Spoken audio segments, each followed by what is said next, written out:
All right, listener, thank you for tuning in. I have a special episode today. It's a bonus episode. It's a long time coming though. I mean, I should have done this maybe episode number 1 or 2 or 3, not episode 43, right? But yeah, we have a special guest today, and he's more than a friend. Um, you know, I can truly say that he's family, and we're all proud of this guy. Um, and without further ado, I'm just going to introduce. Or I have him introduce himself. So go ahead, sir. I'll go ahead. You can say your own name. Go ahead, man. Hello, everybody. I am Edgar Olmos. I am primo to Juan Sandoval, and I am an honored guest to be on this show. I'm super excited to talk some baseball. Thank you, man. Thank you, man. So Edgar, he first things first. He made it to the major leagues. Okay. Um, but he's a product of the valley. Okay, he's product of LA. He's product of immigrant parents. He's a product. Let me just say that he's a product of what the dream is all about for us, right? And I'm not just talking about our culture or whatever the case may be, but you for immigrant, I think it's a little bit different for immigrant parents, no matter what country you come from. But immigrants come to this lifestyle for something better for the next generation, for their kids, for our kids, whatever case you want to, whatever you want to see or call it. And you're the cycle of that, man, because your mom and your dad came just like my mom and my dad came as immigrants, and they wanted a better life and a better life for their children. And you, that's as a parent, and now that you and I are parents, because we were kids, we didn't know that, we didn't care, right? No, right? It's like, yeah, our parents are Mexican. Mexican. Déjame, like, yeah, just leave me alone. Okay, we heard your story about how you live life in Mexico or wherever you're from, But now that we're parents, it's like it's a cycle starts again, and now you think about like, damn, I was part of that dream that they had. Yeah, and then not only you, but you lived the dream that you wanted and that you were working for, and you actually made it. And let me just say that, man, we're all very proud of you. You had a great career, and just the fact that you're giving back, to what you learned and what you're instilling in that to your kids and the kids that you coach now. We're gonna get into that, but first of all, what I always do when I interview somebody, I want them to go through their whole baseball career, even from like the youth side of it. West Valley. Let's go. There you go. So just tell us, just like real quick, just tell us, where you played as a kid. And then, so I grew up in Van Nuys. Okay. I was over there. I was like 5 minutes away from Birmingham High School. Okay. So that's where I grew up. Being, in that part of the valley, we had West Valley. West Valley Little League was the league that I played in. Okay. West Valley back then was the place to play baseball. Where was that at though? West Valley? That was off of Oxnard, and then it was like in between. It was like, okay, so if you go down to Balboa, you kind of cut the Balboa Park. So the West Valley was to the right of Balboa Park. Okay. So if you remember those, okay, so those fields, where we played Sunday League. Yeah. So if you keep walking on that park and go all the way up to the tip, like I think it's the northwest corner of it, right? You can go on Oxnard, and you can walk Oxnard. Well, if you keep walking, that's where Harbor Westlake's new field is at. I see. Okay. And then if you keep going, then what's the other one? That other private Crespi. school. Crespi's there too, right?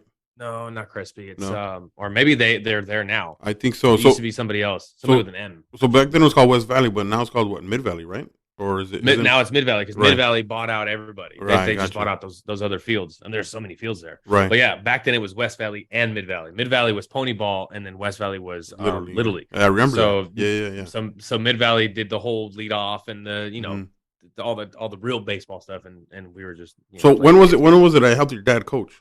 How old were you? That was when I was 12 with the Giants. Damn, that was a good age. I don't remember that. I was 12. Okay. That was the last because I guess my last year of Little League. Yeah. Because then after that, that's when I moved up, and then it was real baseball. Yeah. That's when you got taller than me, because you're already tall as me at 12 years old. Yeah, that's before.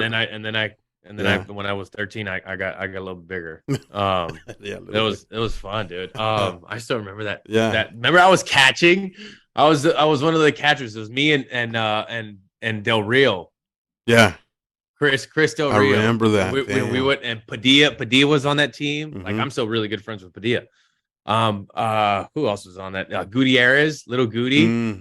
Goody was on that team. Wow. Who was the one that went to Glendale? Went to play Padilla. Okay. Padilla. Yeah. That was Padilla. Yeah. I remember everybody saying, "Oh, lefty catcher." So yeah. I loved it, dude. It was fun. Yeah. It was fun. It was fun. So that's where I grew up playing baseball. Okay. Fell in love with pitching at 8. I was with one of my coaches, Joe Chavez, and he gave me the ball. He's like, "Go pitch." I'm like, "I've never done this before." He was, "Just go, just figure it out." Right. Okay. And ever since then, I loved it. I sucked at it though. I mean, I was terrible. I was wild. I couldn't throw strikes. And then I think by the time you got me, I started throwing harder. So I thought I could just throw it by everybody, and that didn't work because I kept throwing ball. Right. And then after that, I went over to Mid Valley and finished 13 and 14. And then I played high school at Birmingham High School. As a freshman, I was like not very good. So I was on the fresh off team, maybe made JV, maybe still just wild and had no clue what I was doing on the mound. Right. I liked first base, but first base was taken. And then as a sophomore, I started kind of getting a little bit better, pitching a little bit better. Then I started playing first base more. Then as a junior, I finally made varsity. And I had a good year that year, like a really good year, because that's when I threw my no-hitter against Silmar. Right. And I held El Camino to like 1 run. I pitched against Matt Dominguez, Mike Mustakas, Coyle, like all of them. They were all D1 and then 2 first-round draft picks. Right. Well, Mustakas try to do that again. Some public high school, no chance. No. Yeah. Mustakas is just turning it up. That team, that 2017 for Chatsworth High School was unbelievable. Yeah, they were. And I had them in the 5th inning no hitter. Oh wow! And there was like so many scouts there. I still remember, and everybody was just like, well, like something. They knew something was different. I had no idea. I had no idea what my baseball future was going to be like. Until I that was game? just even after that game, I had what I wanted when I started playing baseball at the high school, because even I was nervous to make the team. Right. I was just like, because I was a short, just little lefty that I couldn't hit very hard. I wasn't like this fantastic hitter, and I could barely pitch. And that's another thing too, because right now you're 6'5", right? Yeah, or you're 6'4", 6'4", 6'5", 6'4.5". But you didn't reach that height till like late. You were like a really late bloomer, right? Yeah, because when I was in 9th grade, I was like 5. I remember that. 8. Yeah. 5'7" maybe. And then as from sophomore to junior years, when I made that shot up, and I was like 5'10", 5'11", and then for my junior to senior year, I grew again, and I was like 6'2", 6'3". Okay, and I was just like, okay, yeah, I remember that. And then I started throwing harder because I had more leverage. I never worked out.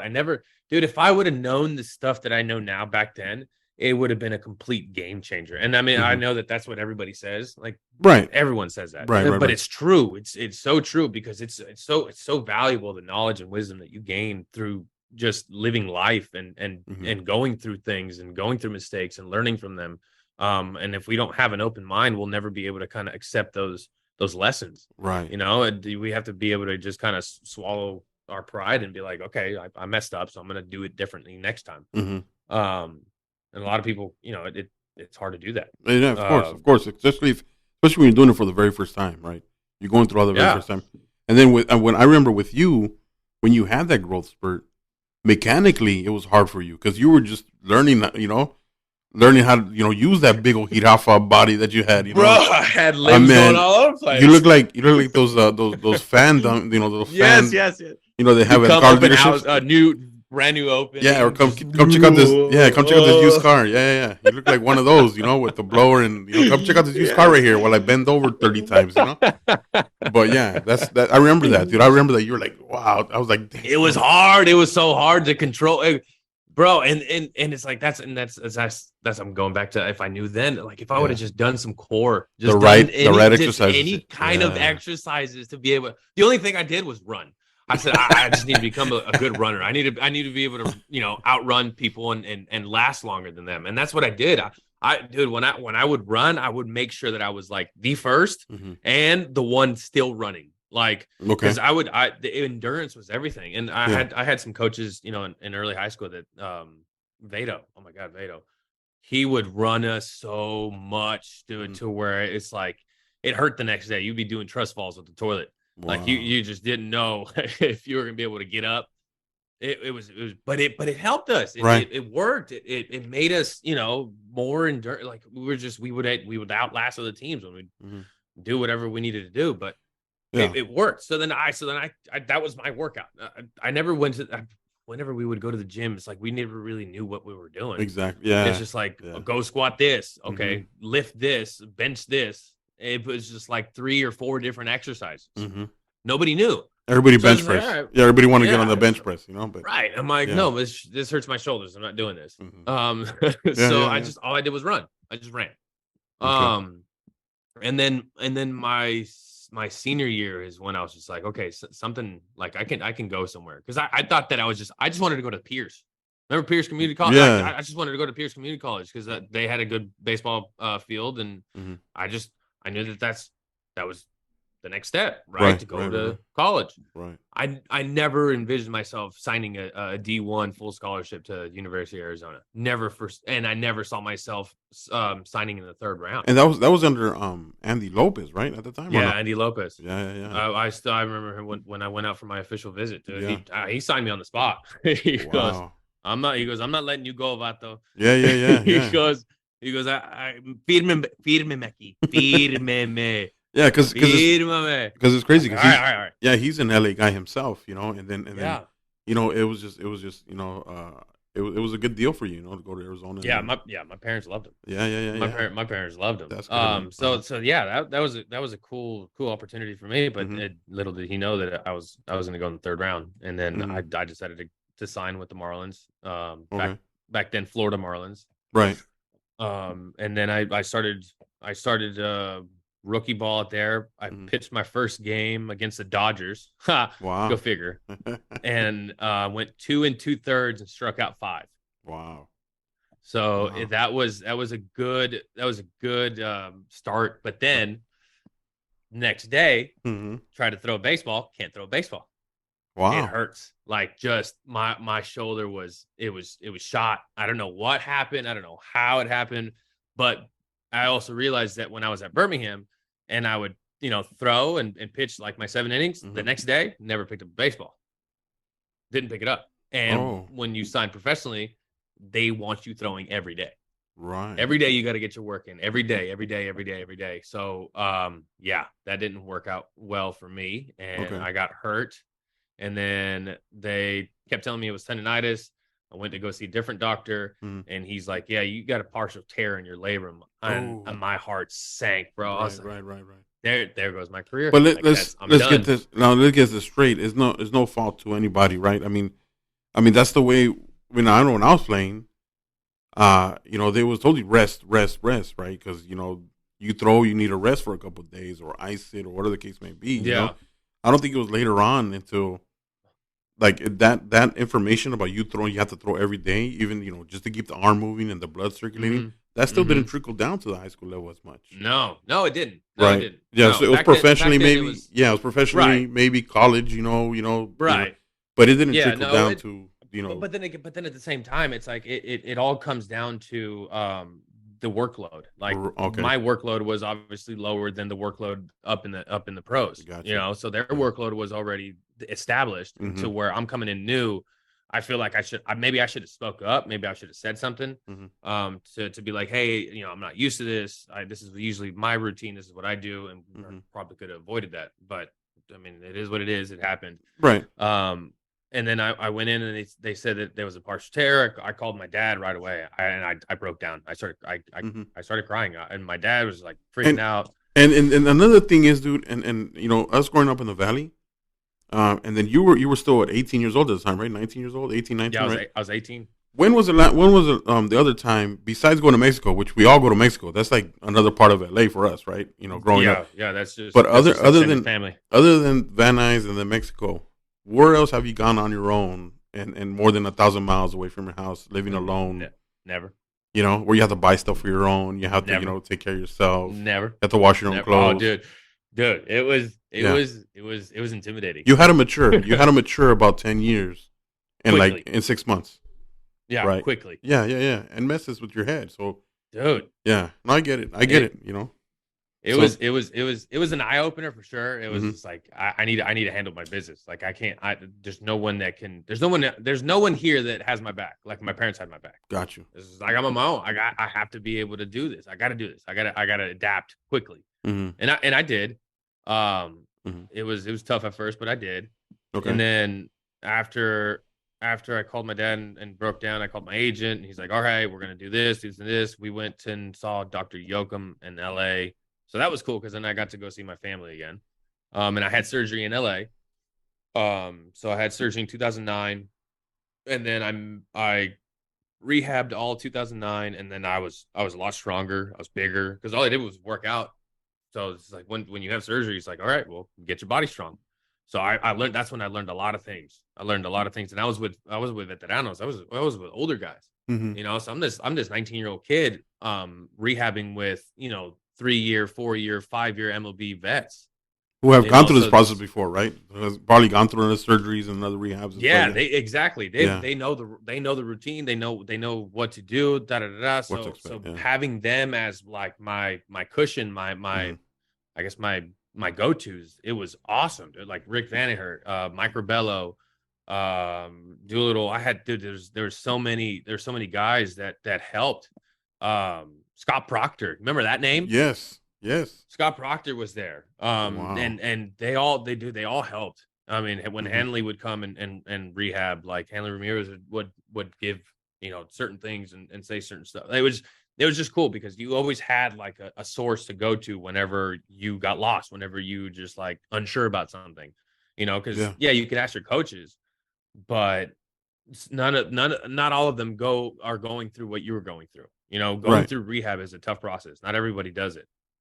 So recovering from surgery and being able to kind of come back and still play, it takes a mental toll. And that's where I grew up mentally, like quickly. Because not only that, you're just not mad at yourself because you're not playing ball, right? You've never taken depressed. that. Yeah, no, that's what I'm saying. You get it gets yeah. I mean, not only you're mad that you're not playing ball, that you're taking this, you've never taken this much time off in your whole baseball career. And then you still got to deal with the rehab part, which is like, I bet those seconds were like hours for you, huh? Like, bro, it was terrible. It's just like I'm finally a pro baseball player and I can't play. I'm sitting here doing all these exercises. I could barely lift my arm. Like I had 2-pound weight. I was like, I can't. And you want to do it because you want to get in it already. Do it. Yeah, I couldn't do it. It's just so demoralizing. Right. So what helped you? So besides the support, like you said, you had the support. What were you thinking? Like what did you have to do other than that? To get you through it, or what? It was just having that positive mindset. Okay. It's a mindset. It's being able to wake up every day and say, I'm going to get better today. I'm going to get better today. I'm going to get better today. I'm going to do something that's going to get me better and get me closer to where I want to be. And then finally, after all the hard work and all the the grind. My first day of playing catch, I was so excited that I wore my full uniform. And everybody laughed about it. They're like, dude, what are you doing? You're supposed to just wear shorts. It's like, don't judge me. Don't judge me. Yeah, don't judge me. This is a big day. I'm like, I'm finally coming back. I'm finally going to be able to do what I love. You're like, don't tell me how to live my life. I say. Right. Watch out, fool. And then I threw and I got back and I came back stronger. I was sitting low 90s. Like I've never done that. Usually I would when I was in high school, the hardest I threw was 90. So here's another thing. Did they recommend you to throw that hard from to start out, or did they say, "Hey, take it easy"? And you're like, "Nope." No, I'm talking about when I came back, like when I was game ready. Okay, when you're game ready. When I was game ready. Okay, Yeah. when you're No, game ready. not day one. No, man, I would have torn it in half. Okay. Ready, first throw. Yeah. Hey, it's hanging by a thread. Hey, pick my arm up, please. It's on the ground. I can't feel it anymore. Yeah. Okay. No, it was when I came back, and I was sitting low 90s, and my coaches were like, dude, like this is big, this is good. Like you're on something, you're on a roll, you're figuring stuff out. Like your body is so much more compact, and you're consistent. So they were super happy, and I was super happy. I went off and finished the year in Jamestown, which is our extended season. It's like for all college players. Okay. And I was still nervous. I went over there, and I was still like, all right, cool. Like this is a night game. This is like real baseball. Now there's fans in the stands. There was barely like, I don't know, 2,000, 3,000 people there, but man, still. Yeah, that's a lot. I was pumped. I was like, cool, like new uniform, everything. I was just like, all right. And they're like, all right, go start. And I was like, okay. So I went and pitched. The first inning was rocky. The second inning was good. Third inning was good. Fourth inning started getting rocky. My manager came out and he goes, Edgar. His name was Andy Haynes. And I had Andy Haynes all the way like through my minor leagues. He's now like a coordinator for the Cubs, I think, or somebody. Okay. But he comes up to the mound. He goes, Olmos. He goes, let me tell you something. He goes, you're thinking too much. Your stuff's way too good for you to be struggling over here. Can you just hurry up so we can go home? Wow. All right. That's good, man. So then I finished out that inning, and then I went like I think another 2 innings, and they finally pulled me, and they're like, all right, good. You turned it around. Mm-hmm. You're doing good. Went back home, came back the next year, and I started off in low A in Greensboro, North Carolina. And I played that season. And it went okay. I mean, they let me start, and I went through some games where I did really well. I'd throw like 7 shutty and strike out like 12. And then another game I'd like barely go 4 and give up like 3. So it was just rocky. It was just trying to kind of figure out, my strengths, my weaknesses, what I needed to do. I was still young. I was 20. 20. Yeah. And then the next year I went to high A, which is Jupiter. And that was very an eye-opening, like men versus boys kind of thing. Cause I went 3-17, almost a 7 ERA. Like it was bad. Wow. It was the worst year I've ever had by far. Okay. And I was close to like, I went through a lot of like spots where I was just like, do I need like, is this I belong? For me? Right. Okay. Is this for me? Yeah, is this for me, or do I need to start? Am I doing what? Am I chasing something real? Or am I just like another chess piece that's about to get thrown out? Like, am I fixing to get released? It was bad. I mean, it was bad. And then we had these meetings at the end of the year, and they're like, hey, you got to want it. You got to figure it out. Like, you're going to probably repeat high A again. And you need to you got to want it. Like you have to kind of strive for something here. Right. And I was like, all right, cool. I went home, and I was just like, all right, I know I need to change something. Like something needs to change. I gotta do something different. And did you know what that was though? At that time? I had no idea. Right. I just knew that something needed to be different. Like I couldn't have the same off season that I did the year before, because obviously it didn't work. Like my off season work didn't compute to my season. So how important? So that's another thing I want to ask you. That you brought that up. How important is it? Like if you were talking to a high school kid right now, like for example, my kid, he's a freshman right now, and he's going through his off season, and how important is it, or is it more important, do you think, than the regular season? How you train in the off season? So you're shaking your head, yes. You're shaking your head, yes, and it was, and yes. People can't see it, but I mean, you're like, off season is the most crucial part of your baseball, quote unquote, season. When you're playing baseball, you're just playing the game and having fun. You're not Mhm. trying to do too much. You're not trying to overexert yourself. Like that's the off-season time. Like the off-season time is when you kill your body. It's when you Mhm. push your body to the limit. It's when you make gains. That's when you push yourself so much that you are like in the brink of quitting, but you don't. You just keep going. Wow. So in the off-season, that's crunch time, because all that work that you do, you just build a foundation for the season to where you just coast. It's Right. just maintenance. It's maintenance during the season. No What you major do in the off changes. season, Yeah, no major changes. You don't have time for no, that. You know, no, no, yeah. no. You ain't got no. Right, Hey, right, right, You ain't got time for it. You right. don't have time to think. You don't have time to make changes. You don't have time to tweak. No, you just you work in the off season to where Mhm. you perfect your craft. It's You just muscle memory at that point. or quote unquote perfect. You know, Right, right, obviously right, nobody's right. perfect, but Oh, you try. You know, you strive for perfection, gotcha. and to be able to get something so consistent that it's flawless, right? And then once season starts, you have to mentally say, I trust what I did. I trust the work that I put in. I trust my game plan. I trust my approach. And now I'm just going to go out and compete. I'm just going to go out and do and play, right? Mhm. Because you can't make major changes during season, because then one, that messes with you mentally. So now Yeah. mentally you're questioning everything that you're doing, which is the most terrible. That's the worst thing you could do in a season, Just is to question start yourself. questioning yourself Wow. mentally. Wow. That's bad, because then that puts you down a rabbit hole to where you're trying to fix every little thing that you think is wrong, instead of just continuing to You're go through basically the struggle. you're basically starting Right. over, right?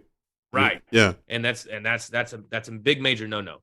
So you want to be able to trust what you've done in the offseason. So then once you do in season, even though you go even though you go through a slump or you go through a couple bad rough patches, Hmm. you have to revert to that trust. You have to revert to that game plan, saying, no, no, no. I did my work. I put my work in the offseason.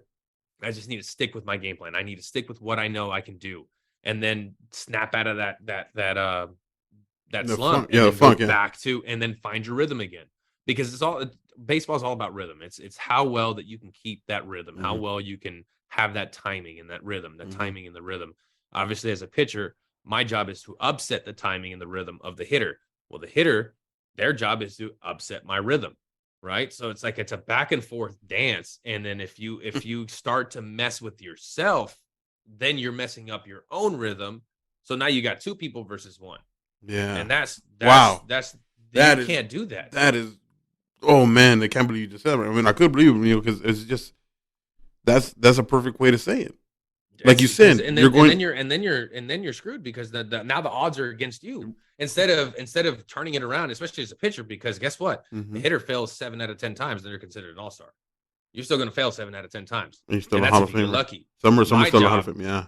right? Wow. My job is to continue to keep upsetting you. Like, yeah, go, good luck. Yeah, good luck. Yeah, ground ball to shortstop. Yeah, okay, cool. Come again. Oh, blooper over second base. All right, whatever. All right, let's go. Next guy, next guy, next guy. And I Right. just keep setting you down to where all of a sudden now the rhythm goes on the other side, and then now boom, now you're putting me on my back, and now if mentally, if I'm not strong and saying no, it's cool, I don't care, like it doesn't bother me, Mm. but now all of a sudden you got runner on second base, and you revert to that like not trusting yourself thing, and you go, oh, I gotta run on second base. Now what am I gonna do? I can't let this dude score. I gotta make sure my leg comes up. What if I'm not driving? What if I'm not actually like sinking into my hip how I'm supposed to be? Is my arm angle good? Am I finishing? Am I extending? You Mm. can that dude. No, that's bad. The only thing that you should be thinking on the mound is simple key phrases that continues to keep you in rhythm, right? Because if you start kind of unwinding that whole track of that good, Yeah. rhythm, Right. you're in trouble. So it's just simple key things, simple key things. Drive through the catcher, drive through the catcher, drive through the catcher. Stay on top of my fastball. Um, you know, make sure this curveball bounces on the plate. Whatever. Yeah. Positive things. Yeah. Yeah. Never Yeah. negative. Right. Always positive. Positive affirmation after positive affirmation after positive affirmation. And Wow. no matter which way you do it, but you have to have that good self-talk on the mound. Mm. And as a pitcher, you have to. I mean, and that's why, and I think that's why hitters think that we're crazy, because we're constantly talking to ourselves. Yeah. And especially and you'll see it in like big league games where they're like mouthing at each other, like seriously getting into it. Johnny Rocker was awesome. He would be yelling at himself and on the mound, and that Yeah. was And then, an intimidation factor. Like I know a couple. I've seen you a couple times where you'll you'll cover your face with your glove. Yeah, And I know you're cussing. Yeah, you're anything. cussing yourself out right there. Oh I yeah. know you are. You know. So, but yeah, it would. I just like the way that you said it though. You know, you said it that you're already facing a batter. You know, and Mm-hmm. if you're second guessing yourself, you're creating another rival for yourself. Mm-hmm. Mm-hmm. And that's And then it just you know that's and it goes downhill quick. wow. That man, that's crazy. So you've had one, and you just mentioned you had one surgery and you had a rehab, but it wasn't only one, right? You've had a couple, or I had two. Yeah, I had two. I had one in 2009, and then 10 years later, I had one in 2019. okay, And that one I'm still kind of recovering from. You may see it come back. You may not. You may. I don't know. I'm just okay. saying that I'm planning to play winter ball next season That's because good, man. I wanna get back into it. That's good, And it's man. starting to feel better. I'm kind of doing my own homework and research about how to do the process again, because what I had a little something different. So I had 4 anchors put in my posterior labrum, but then they gave me what bicep tenonesis, I think, is when they move your bicep tendon. That's where it attaches to the shoulder, and then they attach it down here by your armpit. So now my bicep tendon goes in a different spot how it used to be. So now my range of motion is kind of jacked up. So now I have to relearn how to move my arm and be able to kind of keep my nerve endings the way I needed to. Wow. I've learned so much in the past 2 years. For me, it's really cool because now I get to teach my students and teach them about every little thing that they start feeling, like the tingly sensations that they get kind of going up their arm, Mm-hmm. you know, the numbness here or the any kind of shoulder injury that they start to tell me. I'm like, oh yeah, I know. So this is what you do and this is what you want to do, you know, because I'm like, I've been there. I felt it. I know exactly what you're talking about. So that's like a super cool thing for me because my biggest thing with my company with Blessed Baseball is injury prevention. It's like that's my number one goal. I want to keep these kids healthy. I don't want them having surgeries. Like the statistic is like 60% of adolescents are getting Tommy John surgery nowadays. Oh yeah, yeah. It's I remember crazy. I remember like a few years ago the trend was to go get Tommy John surgery just to get it so you can throw harder. Yeah, You know, yeah, and I was like, that was. yeah, It's like it's not that easy, man. yeah, You still got to do the whole process of rehab. yeah. You have to, yeah, yeah. You're right. You're You right. have to be so dedicated and spend so much time. You know, you're constantly, dude. I mean, I'm doing stuff throughout the day that I'm like feeling my nerve endings and my median nerve and make sure that I'm doing certain things for, you know, all sorts of. It's nonstop. Yeah. So let's talk about, you know, you just mentioned your company Blessed Baseball. So tell me a little bit about that stuff and why you started and what was the basis of you starting that company. So I was out here in Alabama and I had my surgery in 2019 and it wasn't going well. Okay. So I needed to figure something out because I was just like, dang, I got 3 kids, I got 3 mouths to feed, I got my wife, I got to figure something out. So I had to start work with my wife's uncle. He owns a steel fabrication shop down here in Alabama. Okay. So your primo was working in a steel fabrication shop, and I was the operator of the burning table. So let's before you move on now let's get this straight. Everybody in our family is a gardener, right? Everybody, like all our dads, all our uncles, yeah, all our cousins are gardeners. Landscape architecture. Okay, there you go. Okay, whatever you want to call it, but we're behind a lawnmower, gardener. right? I'm a gardener, yeah. Where would you spend your summer vacation as a kid? Working with my dad. Thank you. So I would do the same thing, right? So we're no stranger to hard work and working in the heat and stuff like that. I don't get scared getting my gloves dirty or my hands dirty. Like okay. I'm all in. Dude, I would get filthy at those steel plants. Oh my gosh, you have all those. Well, the point that I'm trying to make is, you know, you live the major league life, you live the professional baseball life, you know, and you weren't too scared, you weren't too afraid to go back and get your hands dirty because that's the way we're brought up. You do what you got to do to take care of your business. You know what I'm saying? Oh yeah. So that's you good. You got to grind. However, you got to grind. Exactly. And that's what I did, dude. I 6 a.m. to 4 p.m. 6 a.m. to 4 p.m. 6 a.m. to 4 p.m. It was a grind. That's good. That's and it was a lot of. I got to send you some pictures. It was a lot of dirty work. But I didn't care. I was just whatever. And then the company kind of brought me in and I was real cool with everybody that worked there. And I learned from some of the best that they've been doing it for so long. So I learned a lot. Like I learned a ton of stuff. I was a computer programmer, so I would like program parts into the laser machine, and I would do this, and I changed the dude. I was changing acetylene torch to plasma torch to doing all. It was so cool. Like it was cool. Right. Like because me growing up, like I didn't know any of that stuff existed, and then Right. I All we knew finally was like was submerged into that world, and I all we was know like, was a dang. all we knew was a rake and a lawnmower. That's it. Right. It's like, man, I just know where to put the gas and el aceite. Como le cambio el aceite? Like that's it. I'm not a whole technician, but Right. doing all that, like it was cool. And Ronnie like even made me go on like sales meetings and stuff like that. And I would go and deliver parts. Like we built a bridge. We built it over a highway, like a pedestrian walkway bridge. Oh, okay. In Atlanta. So that was cool. And I was able to go to the job site and like fix some things and do some things. And so it was a great experience. Like I don't regret it at all. Okay. But while working there, I was also doing pitching lessons with some of his family members. Mm-hmm. And then his dad then told somebody else, and then I started doing 2, and then his dad told another 2 people, and then I was doing 4, and then his dad told another people, and then just word started kind of spreading to where I had like 12, 13, 14 kids. I was like, okay, all right, cool. And then my time started to kind of dwindle at the shop, at the fab shop. And I was just like, hey, like, can I take, Tuesdays and Thursdays as my half day? And he's like, yeah, that's fine. Because he knew he was going to lose me to baseball, whether I was me playing or me coaching. Like, because he knew that I wasn't going to leave the game. So that was cool because he was very flexible with me. And if I had a normal job, it wouldn't have. Right. Nah.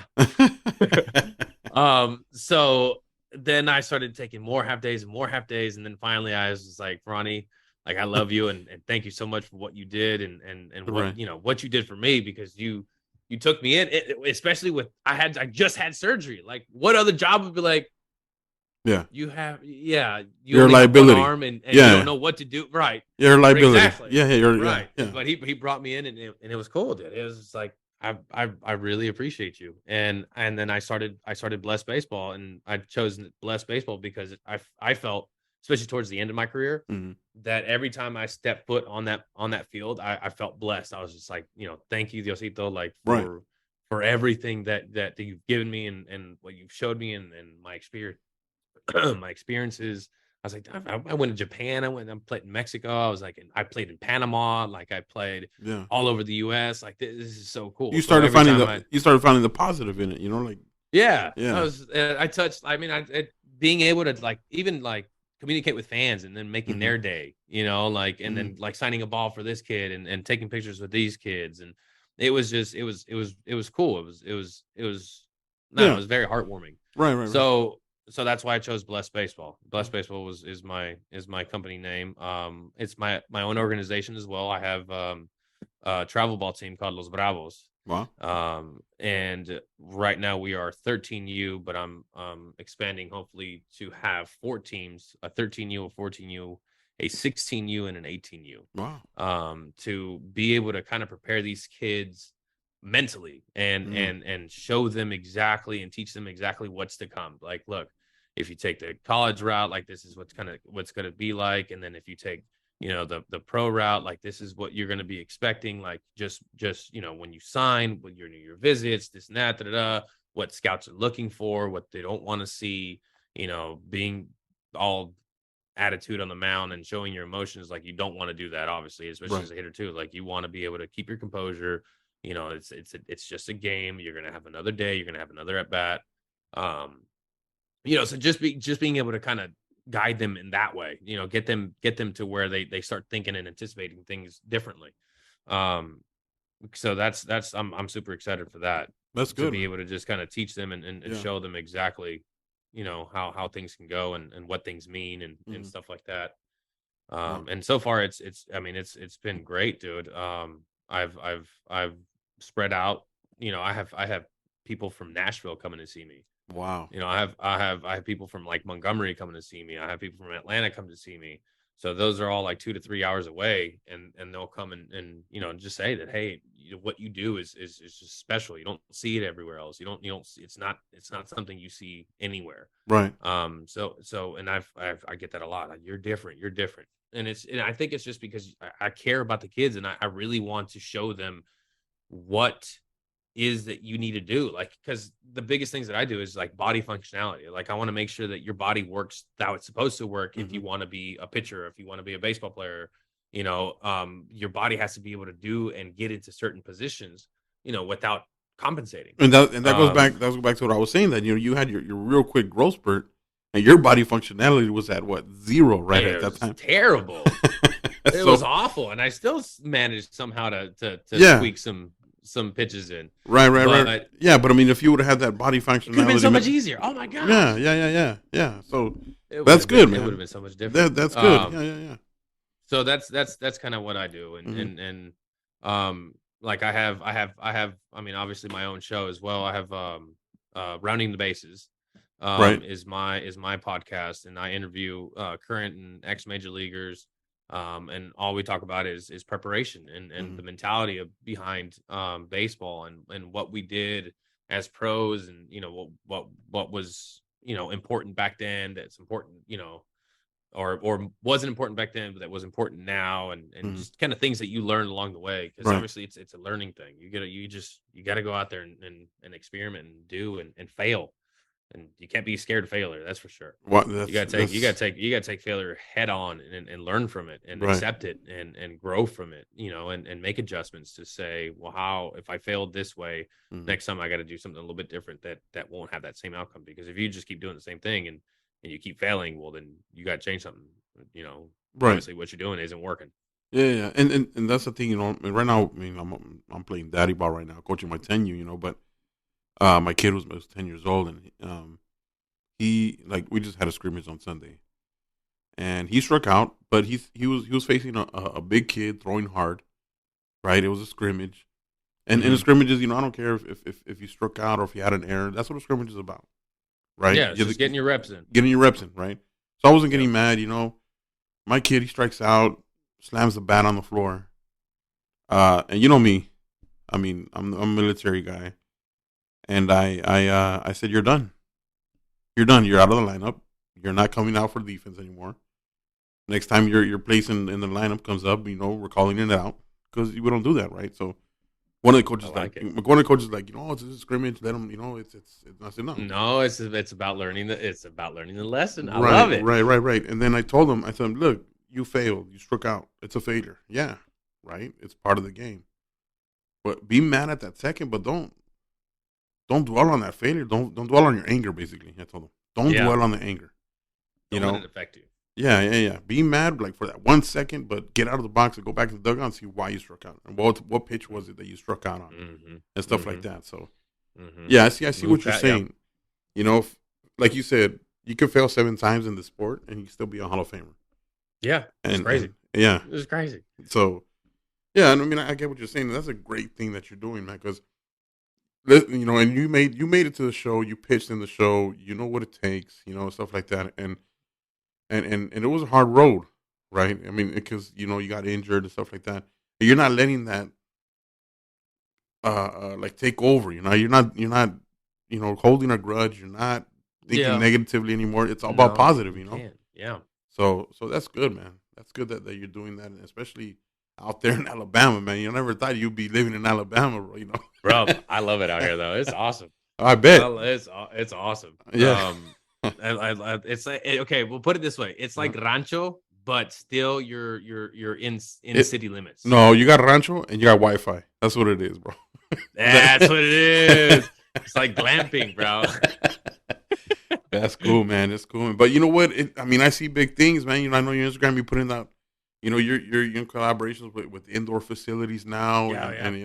Yes. I'm so excited. So it's just watching you expand, dude, and providing more of that knowledge and more of that training and more of that, the techniques and everything to a broader, audience or whatever you want to call it, man. That's good, man.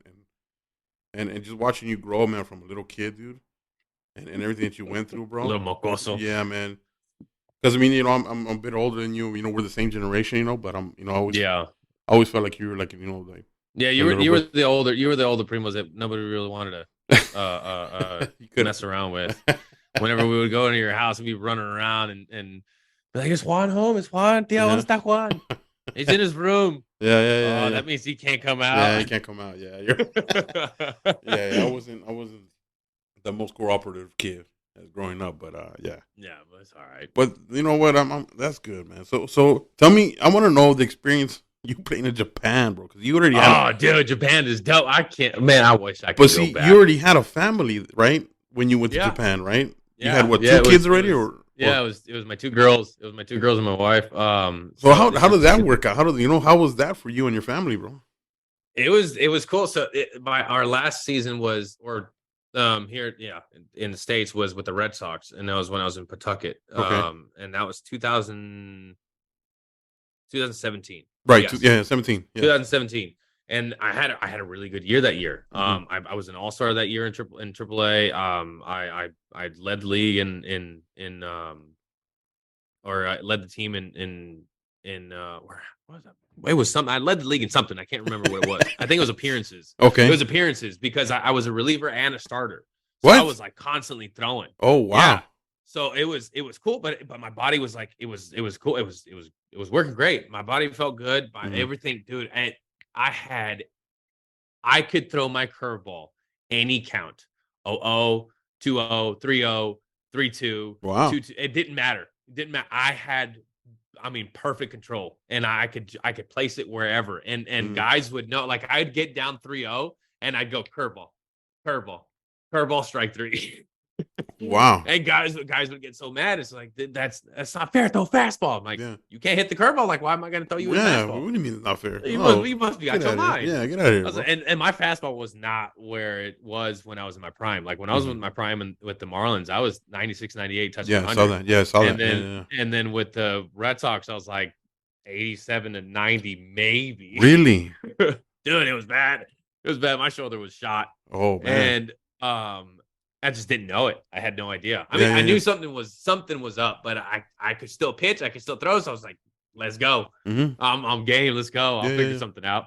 And then so Japan signed me after that season, and I was so excited. I was like, yes, let's go. It was the Chivalote Marines. Chivalote. That sounds Mexican, bro. That was on Japan. Bro, okay, well, here. Now let me tell you something about Japanese and Mexicans. Okay. We have the same kind of tongue dialect to when we enunciate. So our enunciation is similar. So like whenever they would say a Japanese word, I was able to pick it up like quick and say it right back. And they'll go, do you speak Japanese? Wow. Like, no. It's just I can hear it and it's easy for me to say it. And then I would be like, all right, well, let me tell you something in Spanish. And I would say something in Spanish and they would say it right back like perfectly. Wow. I was like, dang. Okay. So then one of my buddies, his name was Takayama, and man, I thought you would say Takoyama. Takoyama, Takoyama right here. I know, right? So he, I bet you there's probably a Japanese name like that. Yeah, I bet you. I bet there is. And he was just like, hey, you teach me Spanish, I'll teach you Japanese. I was like, done deal. So we would always go out to dinner together, and he would like tell me like, hey, how do you ask for the check? I was like, oh, la cuenta, por favor. And then I'd say, how do you say it in Japanese? Okay, que negashimasu. All right, cool. Let's do it. Damn, that sounded good, man. That sounded good. Oh, bro. I'm telling you, it's just the culture. I absorbed everything about it. I loved it. Ohayou gozaimashita. Right. And it was I loved it. I absorbed it. Did they have a nickname for you or no? They couldn't say my name because they don't know how to so if I would say, hey, my name is Edgar Olmos, they would say, oh, Edgar Olmos, because they can't say the L. So I was just like, oh, this isn't gonna work. Right. So my name is Olmos. No, Olmos. Oh wow. Never mind. Okay. Just call me Eddie. All right, Eddie. Eddie's good. Okay. So everybody just called me Eddie. Okay. I was just like, yeah, dude. I was just, we can't. It's okay. It's okay, guys. So that's what they did, and everybody, oh, Mexico, Mr. Mexico. Oh, okay. Mexico-san. So that they knew that I was Mexican because I had a Mexican glove and I was all I was Right, just right, like right, this is who I am. right, right, right. And it was cool, dude. We went to oh my gosh, what was that? Ishigaki. Ishigaki was the island that we were in, and it was the southernmost tip of Japan. Mm-hmm. So it's like if you followed the Japanese islands all the way down, Okay. like that's where we were, and it was gorgeous, dude. It was like an oasis. It was an island oasis, and we were on a resort. Like our spring training was on a resort. No family was involved. Was Oh, okay. invited, Okay. and that was something that I was like, my wife Jordan. I was like, Jordan, Hmm. you can't come. What? Wow. Like, they don't allow families in spring training, and spring training out there is like 2 months long, so it's long. Wow. So I'm like, yeah, sorry, baby, like you can't. I'm sorry, you can't come. So she stayed in New York with her sister and mom, and Mm-hmm. I went to Japan, and then when we moved up to the main island, then they were able to come, and so they did the trip. So she did it by herself with two toddlers. Wow. Bless her. Yeah. But it was dope though because they gave us business seats, so it's like we had the bed and everything, and dude, it was Wow. awesome. Wow. Wow. Wow. It was so cool. The whole experience was a blessing. So And did they get to live out there with you or? yeah, they all lived. We all lived in an apartment in oh my gosh, I'm trying to remember my address. I can't remember it. Well, no, we But don't know the address, but I mean, the city or we whatever. lived in Hokkaido. So No, not Hokkaido. Oh my gosh, I'm trying to remember what it was. I can't remember.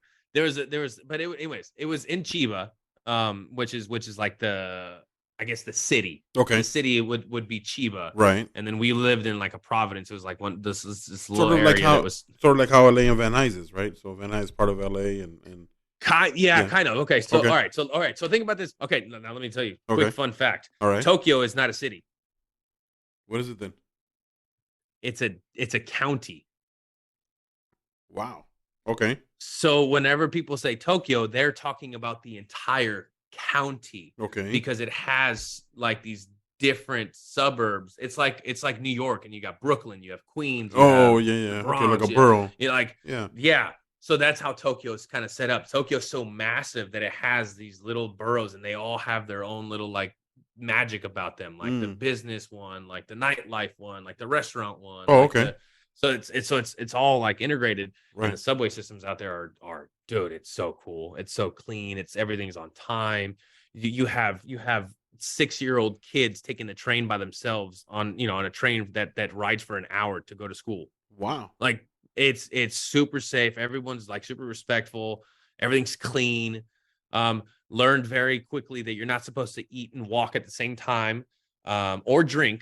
So that was very frowned upon. Me and Matt Dominguez, when we were playing in Japan together, we had Starbucks and we were eating and drinking, like walking to the mall, and everyone looked at us like, oh. Well, they're already looking at you. Oh. You were looking at you because I was I stuck out like a sore thumb, dude. I was so tall, but it was nice though because whenever I would go on the subways, I could just see over the whole crowd. It was just like, I just need to go over there.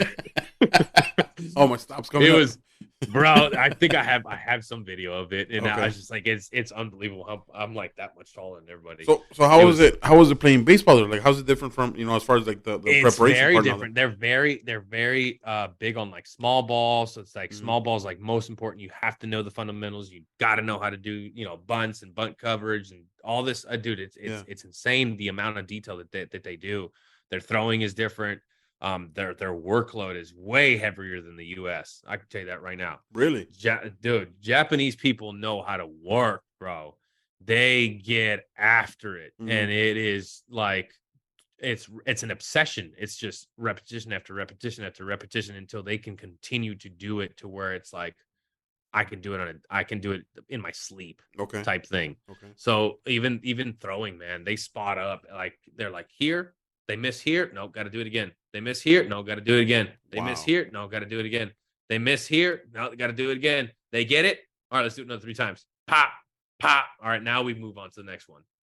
It's unbelievable. Dude, it's cool. It's very cool to watch. That sounds like when I'm trying to zero my rifle in the military, bro. Like, you You know, Yeah, right. You become obsessed. You you're in want the to make area. sure that Yeah, no, but you're in the area. Yeah, your target. Yeah. You're basically getting your target site. Yep. That's what it's doing. So and so they're very mindful when it comes to mind and body, right? So Okay. Japanese culture is very, very, very big on mind and body, mind and body, mind and Right. body. Well, when you take that and multiply it with sports, well, guess what? You get somebody that's conscious about what they're doing and how they're moving and what their body's doing in order to be able to do something, right? Mhm. So it's like all these pitchers, they're artists, bro, because it's like they're zoning in on a certain spot and they want to hit that spot every single time, but not only with their fastball, with their splitter, Right. with their curveball, with their slider. Like they're constantly, it's unbelievable. And their mechanics are so sound. Everything is just fluid, pop, and it looks exactly the same every single time. It's nuts. It's cool, but it's nuts. And That's why, and then that's why I watching, say that you know, like the Koreans and you know the Japanese and all that, they got those bat flips. It's not bat flips. That's just part of their that's follow just their through, their show, mechanics, man. right? Yeah, yeah. That's them. That's just what they do. Right, right, You right, know, right. they go and they hold it, and then if they get a hit, they just throw it Yeah, back yeah, there, yeah, and they're like, yeah. I gotta go. It's like that's not a bat flip. That's part of their follow through. You know what I'm That's saying? part, yeah, exactly. That's part of their swing. That's just what they do, how they do it over and Right. over and over and over again. Damn, that's crazy, man. But it was fun. My shoulder, that's where my shoulder blew up though, was in Japan. Ooh. That's where my shoulder just gave out. That's it. And it was Okay. that was it. And I tried to keep throwing, and it just, my ball would go here, and then it would go here, and then it would go here, and then it would go here. I was just like, damn, like, do I got the yips? Right. And I just kept trying to throw, and it was just and then when I would throw a good one, it would hurt. And I was like, oh my gosh. So it was your body saying you can't go there anymore, huh? Exactly. So then I was just like, but I was so stubborn. I was just like, no, I'm here. Like, I want to pitch. Like, I've been pitching with a hurt shoulder like these past 5 years. Like, I don't care. Because I think I tore it in 2014, and it just kind of got worse and worse and worse and worse. And then I was just like, no, I'm not. I'm just, terco, super terco. And I was just like, I'm gonna get this. I'm gonna get this. And then when I do another good one, it was just pain. I was just like, oh my gosh. But the curveball I could throw for a strike. But it was because I didn't have to do the same extension with the fastball as I do with the curveball. With the curveball, I'm throwing it from like up here. But my fastball, I had to, even get this more involved. So that labrum said, nope. Yeah. So it sucked. But that's where it blew up. And then the Toros signed me. And then they're the ones that told me, they're like, hey, your shoulders, it's bad. It's torn. It's done. Okay. So I was just like, okay, well, I'll go get it fixed. And if I can, get back, then I'll come back to the Toros of Tijuana. And that never happened because my shoulder was just it wasn't cooperating. But then you had COVID too, right? Right before that too, right? Yeah, because I had surgery in 19 and then COVID hit in 20. Yeah. And then I was just like, well, I'm not going to go back now because it's weird. But even then, I was just like, I can't, because my shoulder it wasn't working. Fully, okay. Wasn't working. Okay. And it's still not fully back, but at least it's starting to feel better. It's starting to feel normal. Okay. That's good. Yeah, that's kind of the story on that. Right. The story of your life on that. The story of my shoulder. Yeah. No. Yeah. So now it's just, it's just chilling and continue to I get all my work in whenever I long toss with my students. It's like I'll get my high school kids, and then we'll go on and long toss and throw, and I'm like, all right, cool. Like, my shoulder can take it today, and then the other days I'm like, hey, I'm just gonna have to switch right-handed, and I start throwing right-handed. I'm like, I can't. Do your high school kids? I could. Do your high school kids ever say like, damn, I'm actually catching with with a major leaguer or anything like that? Or some of them do. Some of them do, and I'm like, dude, I'm normal. I'm just sorry. I'm plugging in my computer. No, you're good. Yeah. They were like, oh, like, throw me something, like, throw me a fastball, throw me. I'm like, dude, I can't throw like I used to. Like, I wish I could. I wish I would blow your hand up right now, but I can't. They want to put it all over Instagram. It's like, I just hit off Edgar right? Olmos. Yeah, exactly. I'm like, no, I can't do it. That's crazy, man. Bro, I get so mad. Sorry. No, you're good. You're good. There we go. So yeah. Oh, you like my Vince Scully? Yeah, I saw that, man. That's tight. That's tight, man. That's good. But yeah, dude, it was just it's funny. It was just like but yeah, no, it's fun. And a lot of the kids are clowns out here anyways. They like to mess. Like, oh, coach, I take you deep. I'm like, man, I wish you would. I wish you would. No, that's cool, man. You know that you're having fun with it Yeah, no, too. it is. It's been fun. It's been a That- blessing. It's so been so if there's one takeaway, so I'm okay. So I'm gonna give you a hard question here. So what do you regret the most out of from the time you were in high school to now, as far as baseball wise? What do you regret the most? hmm. I would say I regret not having enough confidence in myself. Okay. Like I regret not always thinking that I'm the best player out there no matter what happens every single day. I learned that later in my career, Right. but not in the beginning. And that would have been a big game changer, especially when I was in my prime and I Mm-hmm. was like strong and doing things that I knew I could do. Right. Um that's I think that was my biggest thing is just like, dude, just believe in yourself more. Got you. Like Don't you can second believe in guess. Yeah. yourself. Don't Right. You second can guess believe in yourself. yourself. Right. Right. Right. But right, exactly. Like you just need to keep believing in yourself even more. Um Don't be your so own that enemy, huh? was Don't be your own right. enemy. Yeah, exactly. Don't get in your own way. There you go. Get out of the way. Yeah. Yeah. Yeah. Yeah. Damn. Don't get in your own way. Wow. So no, a positive question, you know, because I know I dug deep with that one. But what is your proudest moment? And Uh, I know you're gonna say that because when I made the show, everybody can say that when they made the show, everybody can say that. But I know there's a prouder moment Um, where my prouder moment would probably be my family being able to be at some of those games. see. Like, yeah, I could care less what happened to me. Like, I gave up a home run when they were there, and I it was a walk off grand slam that the Phillies hit against me.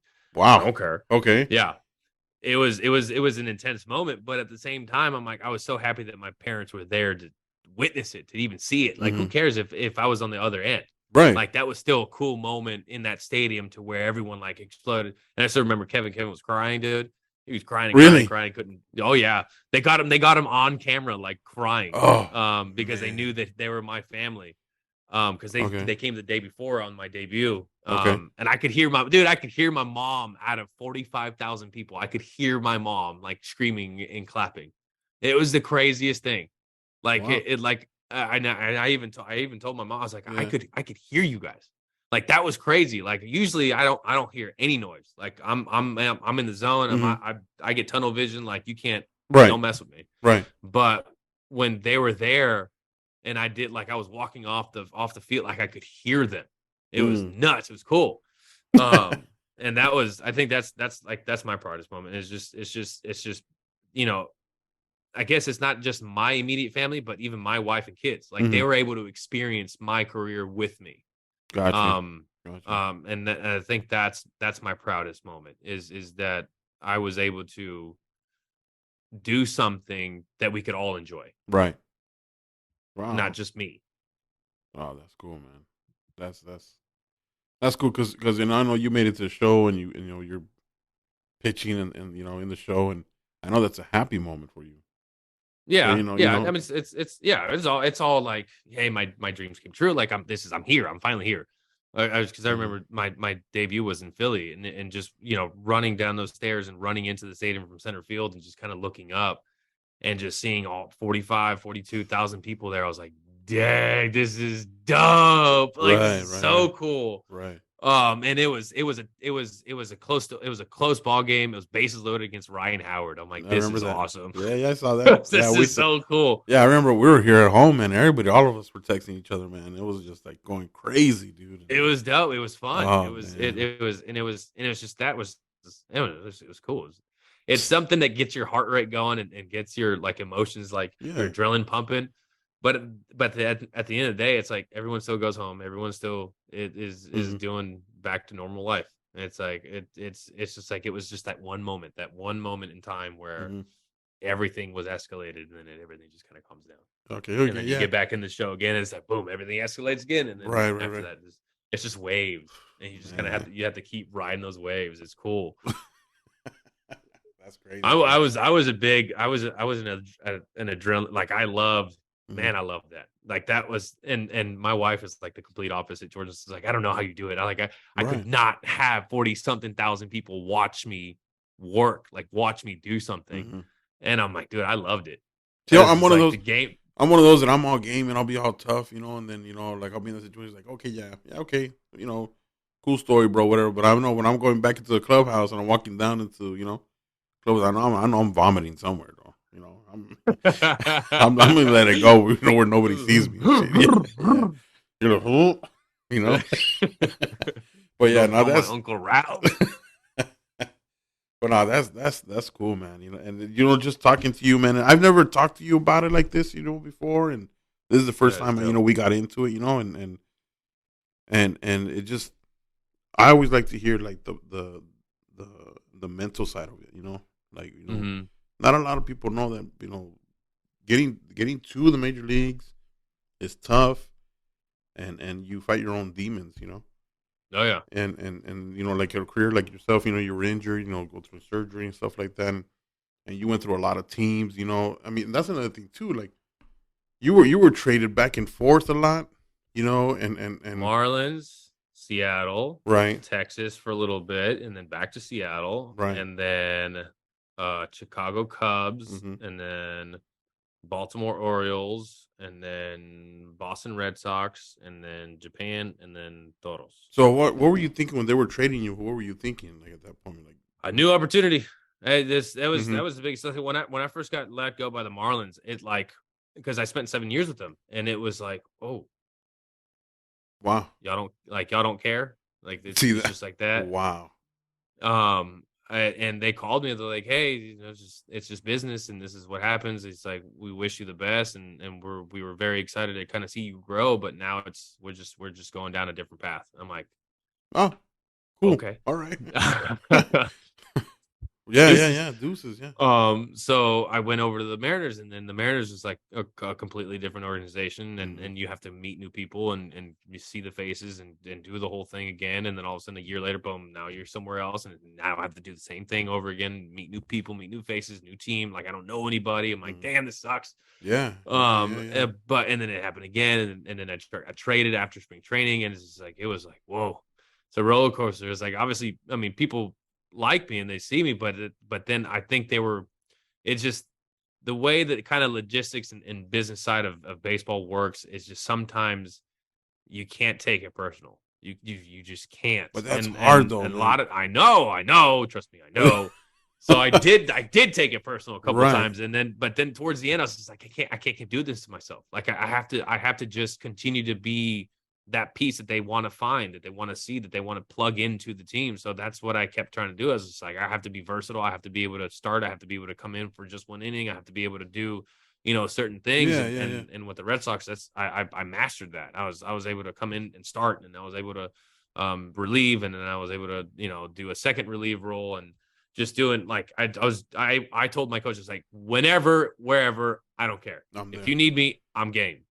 And that's what you should. That's You what you just should. pitched 2 innings yesterday. I don't care. I'm good. So you think It, if a baseball player or someone in that position, an independent ball or college ball or whatever, high school ball, if they take that approach, so you put me wherever you want me to, and I'm gonna oh try to yeah, exceed. the coaches want versatility. Right. They want to be able to depend on you no matter what the situation presents itself. Like Mhm. if they got whatever situation scenario But I they mean, get a I lefty know on and I know it's good for the coaches, but is that good for the baseball player? Should the baseball player yeah, do well that? yeah, because then it just gives you depth and it gives you value.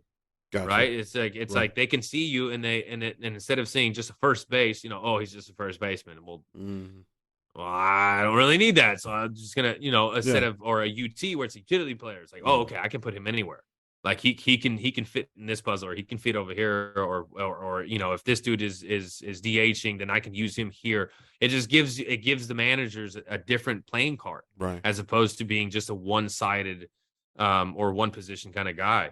So like Same thing with the pitcher. Like you have to right. be able to, if you want to start, like that's great. Like be a starter, go out, compete and get your 6 innings, 7 innings, and do your work, right? Right. And you're going to be valuable no matter what. But if you're a reliever, like you have to be able to do long relief, you have to be able to come do short relief. But and they're all different animals. Like Right.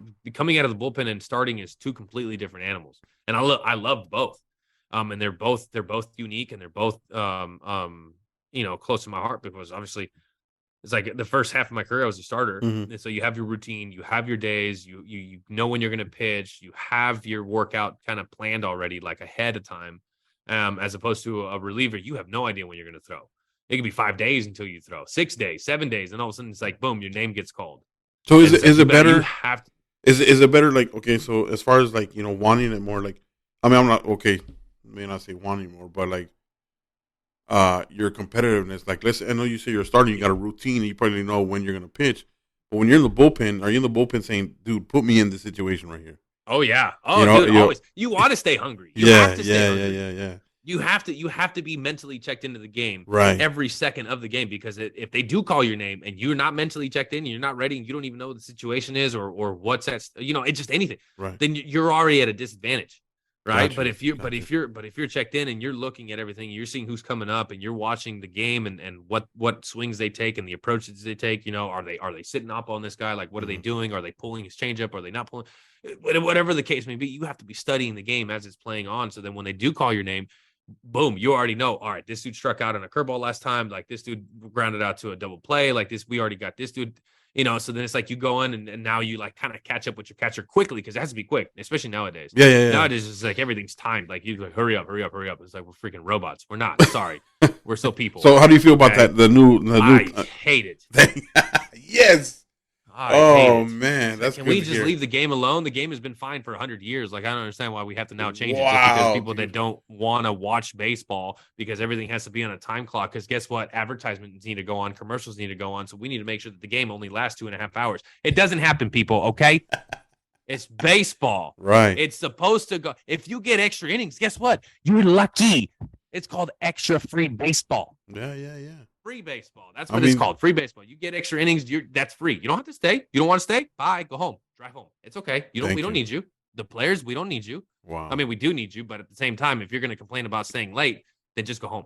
Because I've played in some very long baseball games. Mm-hmm. The longest game that I played was 23 innings. 23 innings. That is a lot. Dude, are you serious? 23. That's what we played. And I'm like, this is unbelievable. Can we just go home? Just somebody score wrong. It don't matter. Just anybody. Just stop. Just anything. And it was funny though, because it's like we were part of history, and it was long, and right. All this. But I was like, oh my gosh, I did that like 4 times in my career. There was one game where we went like 19 innings. Another game we went when I was playing the Mets. Mm-hmm. We went I think it was 20 innings. We started. It was a day game. And we were like still finishing up, and people have already finished up their night games, and we were still like playing. I'm like still trying to figure out who was going to win.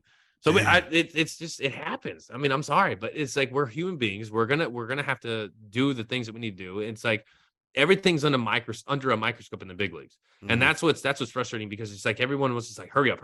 Well, no, because guess what? If I hurry up, I'm now going to hurry up my mechanics. I'm going to rush this. I'm not thinking about what I have to do. I have to think about the situation. Who do I have on deck? Like, you just give me some time here, people. Like, my livelihood is at stake. Not everybody else's. Mm-hmm. Like, I have to provide for I have to do good in order to be able to stay on this team and provide for my family. I got to feed mouths. I got to do what I have to do in order to keep my job. Right. Like, and if I got to take an extra 2, 3, 4 seconds, well, then so be it. Because guess what? This is everything is on the line right now. Right. Everything is always under a microscope. So it's like, whenever you do good, it's like, all right, cool. But whenever you do bad, oh my God, the media's all over you. Of course. But it's like, okay, well, it happens, and things happen. But at the same time, it's like, we can't take the human element out of the game of baseball. Right. If we do, it's going to look so weird. Yeah. Then it wouldn't be a sport. No, it's just going to be, everything is going to be scripted and dictated of how it's supposed to go and move. It's like, the way I look at it is, if you want a game to hurry up, go play it on PlayStation and put 6 innings down or something like that, Right? Yeah, exactly. Just put But Go the pay. non-broadcast, and Yeah, just go go to. and push sim game, sim game, sim game. There you Let's go. just go. Hurry up. Yeah, yeah. Watch the little Come red on. dots move around the bases. I There know, you go. dude. Come on. This is Yeah. just like this. It's just enjoy the game. Just watch. Every play is different too. It's just like that's another thing. It's like something can happen that doesn't happen every single game. Like baseball's got so many different outcome plays or like different scenarios that can happen. Yeah. And it's like it's crazy. It's just like so you might see something that you will probably never see or won't see in like 20 years. It's like just allow the game to happen. Just let it flow. Don't mess up Right. the flow. You're right. Damn. Dang it. Damn, Primo. Damn, Primo. Preaching over here. You just made my day, man, when you said that, bro. wait till I play for the other street talkers, man. Then, Bro, it's just like because there's mixed emotions right now between like the house. I've always said just leave the game alone, right? just leave it alone. Yeah, just leave it alone. It's been fine. It's been good. Yeah, and then we've had we look. Listen, baseball players. We want true fans. We want fans that know when to clap, know what the situation is, know what's at stake. Instead of the people that just come for a beer and a hot dog and then just want to leave. Like if you don't know the game, I'm sorry. That's great. You can stay and watch, but you're not forced to be here. Right. And then it's like you're taking away from the actual true fans that love the game for what it is. Right. Instead of a showcase, instead of this like projected like, oh, look at what we have. What Major League Baseball is trying to do now is just like everything's has to be like it's a theater, it's a movie, it's a theater, it's a movie, it's a theater, it's a movie. Look at this happy ending. Like, no, it's a baseball game. It's you have it's your baseball unpredictable. Fans. Yeah, you have your baseball fans. Leave it has to be unpredictable. That's the whole point of it. Right. And that's why baseball is so beautiful, because on paper this team is like the best team in the world, but then all of a sudden they play this team who's on paper the worst team in the world. But guess what? This team won. Right? The worst team on paper wins. Well, look what happened to the Dodgers. Look what happened to the Dodgers last season. Don't get me started.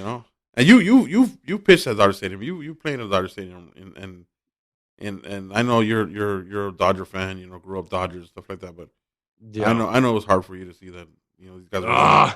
Here's all right. I'm not, man. I don't know if I should get into it. No, don't get into it, Edgar. No. Let's not get into it. We can save that for another episode. Yeah, of course. That game. Then I'm like, if we would have just won, if we would have just played no doubles, we would have been fine. Damn. If we would have played no doubles, how we should have been playing, right, with the situation that it was. If we play no doubles, you get that third baseman on the line, you get the first baseman on the line. All of a sudden, that ball that gets hit down the third base line, guess what? It's right at him because you're playing no doubles. And then we get out of that inning and we win. So you don't think it was the analytics part and, following all that, following the numbers and all that? You don't think that's what it was? Okay. It depends. Because then you have to go back to baseball instincts. You got to go back to just common knowledge of, look at what the situation. Just play no doubles. Like, we're trying to keep these runners from advancing or scoring. Like, we're how much was analytics like, not, I want to say pressured, but present.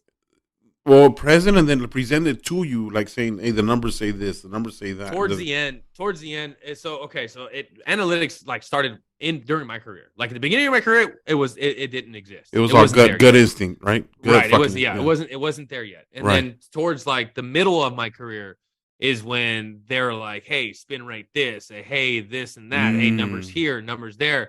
So where now all of a sudden those scouting reports got longer and longer and more detailed, and I was like, "Oh, dang." And then they started bringing out these charts, and then they started to show hot zones and cold zones. And, hey, this is what he does against a curveball in this zone. This is what he does against a fastball in this zone. This is what he does against lefties. This is what he does against righties, righty changeups, righty curveball.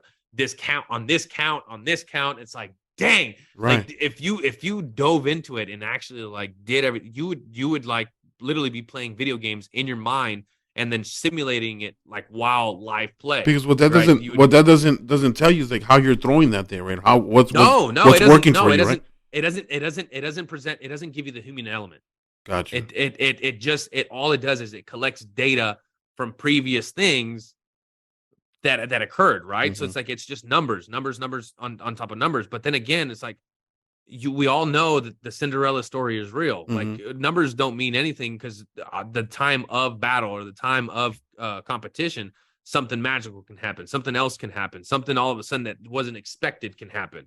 And that's when the whole thing's changed. And then all of a sudden you're looking at your analytics, but then they just chalk it up as, oh, okay, well, it's just a rare instance, or it's just one of those rare numbers that happen. It's like, no, it's the human element of Right. what So this game is actually.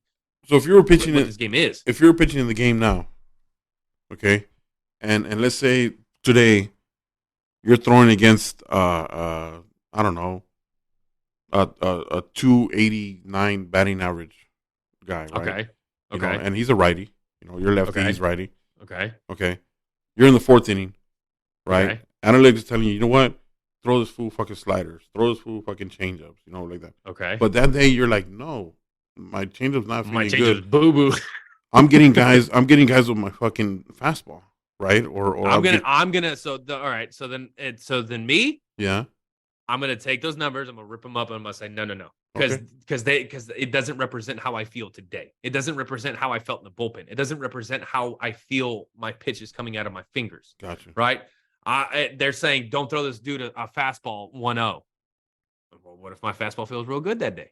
What if I'm getting sink on my fastball? What if I'm getting on one fastballs today? You know what I'm saying? Like right, like so a lot of times I competed against the analytics. I'm like, man, forget this. Like this is my gut. My gut's telling me to do this. My gut's telling me to do it because I'm watching the hitter as he's reacting to my pitches. So I don't care what the paper says. You know, if I throw a fastball and he's late on it, well, guess what? I'm gonna throw another fastball, right? And if he's late on it again and it's telling me to throw a curveball, well, no, I want to throw another fastball. Maybe just elevate it a little bit more. Maybe come in a little bit. Put it out of the zone. Yeah, put it out of the zone. Yeah, I'm gonna throw it there, and then he swings and misses, and then you go, see, I mean, the analytics is like suggestions. It's like a I wouldn't say a cheat sheet, but it's like a this is what he struggles with. This is his weaknesses. This is his tendencies. It's just tendencies. Yeah, but that's all it is. And that's fine. You're saying there's suggestions, but I think lately it's more it's gone from suggestion when you threw, right, when you played.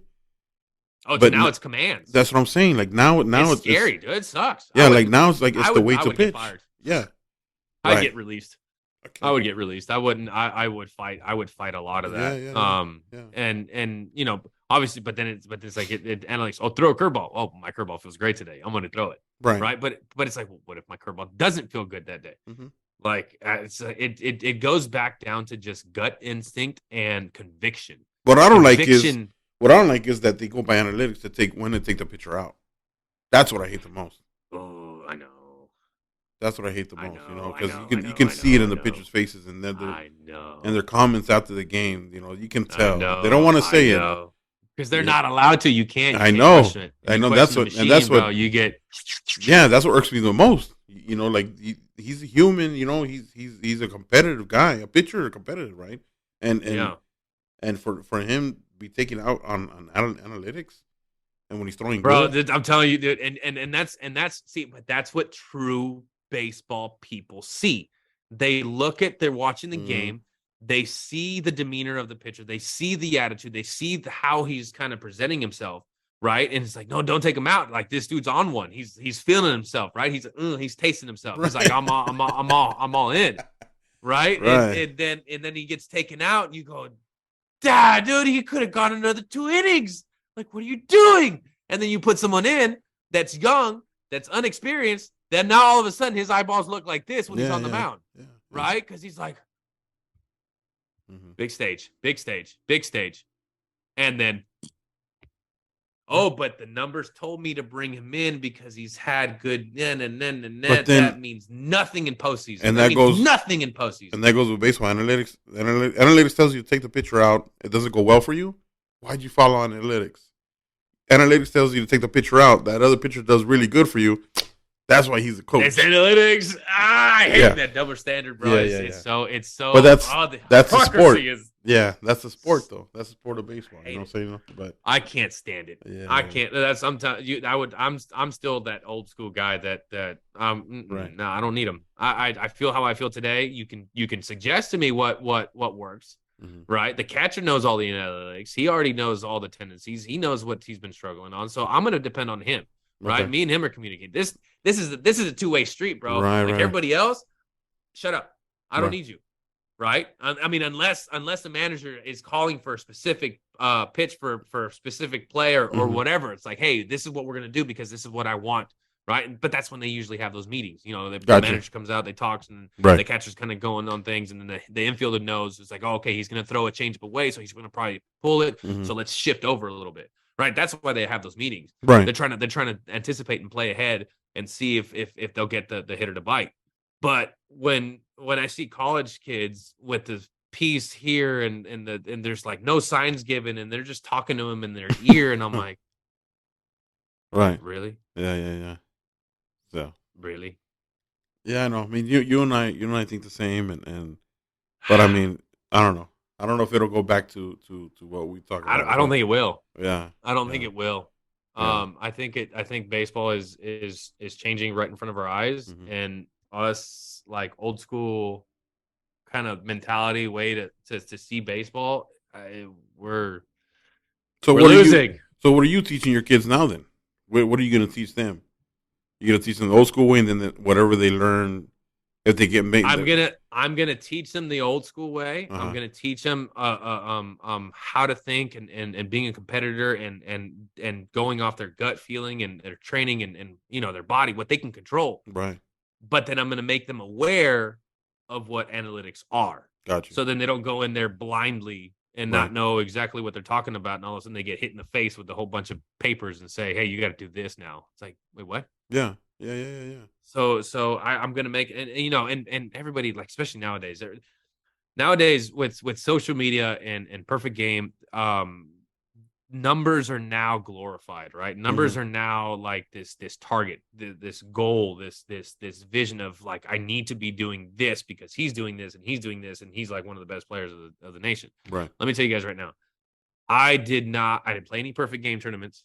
I didn't go to any showcases. I barely played on a scout team, right? And I played for 12 years. Wow. Professionally. Right. So it's like I didn't do any of that stuff that kids are doing now. I didn't care about other people. Dude, I would go to showcases. And I'm like this skinny little Mexican kid that's just I was soaking wet. I was 160 pounds. Right.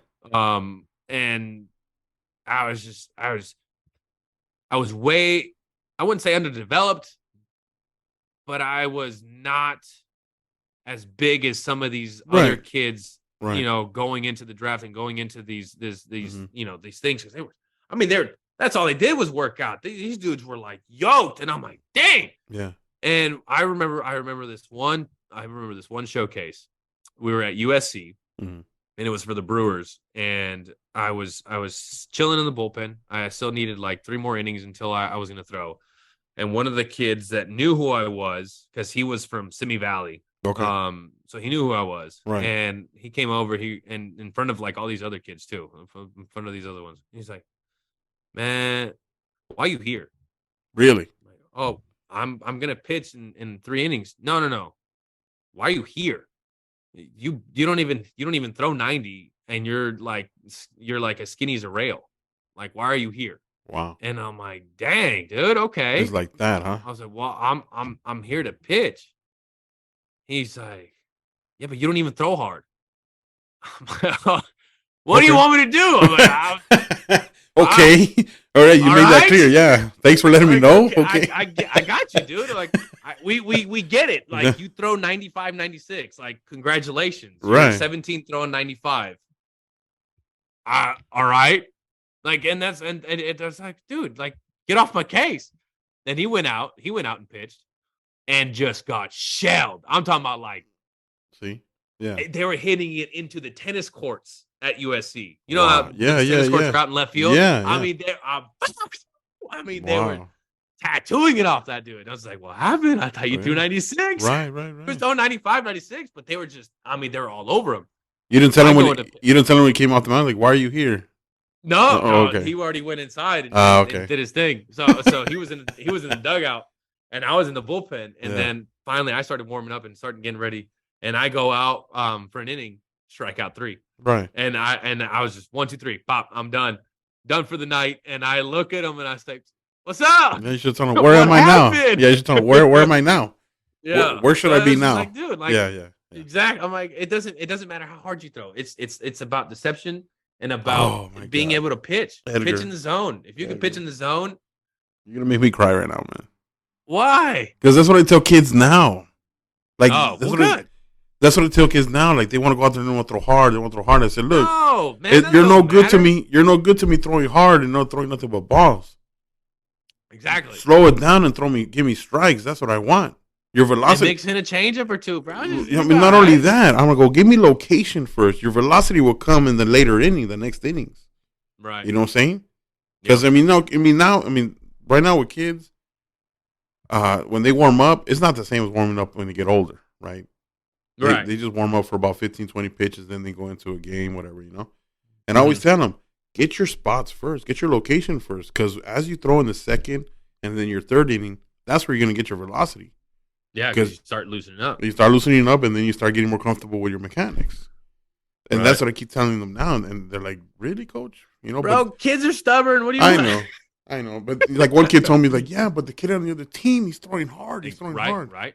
So? Exactly. I go, so what? Who cares? I said, how many runners do you see on base right now for us?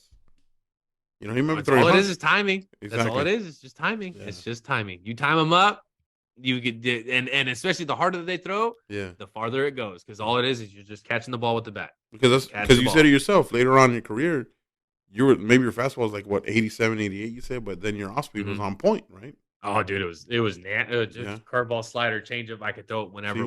There you go, literally whenever. And you're competing with that, you know. And I was an all-star that year, so it's just like, see, it's not all about velocity. Yeah, velocity's nice. Don't get me wrong, velocity's nice only when. One, you know how to pitch with it, so you know how to command it, right? Actually using your planes and using your deception and using your other pitches in order to be able to trick the hitters, because you got to upset their timing. That's it.